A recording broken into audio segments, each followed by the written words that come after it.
Tak a teraz uvidíte, čo ste možno ešte nevideli. Naši dvaja kolegovia vyskúšali divokú adrenalínovú jazdu na kolotočových atrakciách. Priznám sa, že keď som ich pokus uvidela, prišlo mi až nevoľno.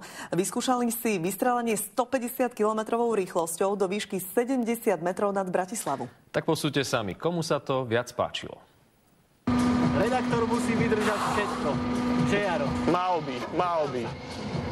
5, 4, 3, 2. Juhu! Nuda!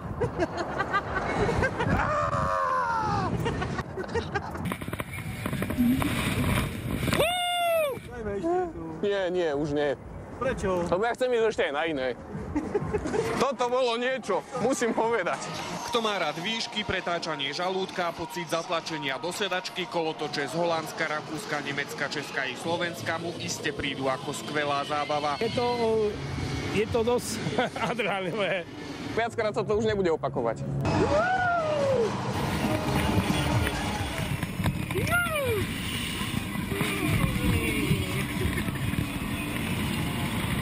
Toto neurobí hodzaký redaktor.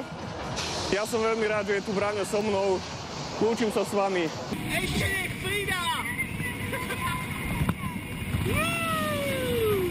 Ešte! Učím sa chodiť. Je to super. Pôvodne som chcel v stand-upe povedať, že autíčka sú bezpečné, avšak ako môžete vidieť, vôbec nie sú. Jaroslav Kravka, televízia Markíza.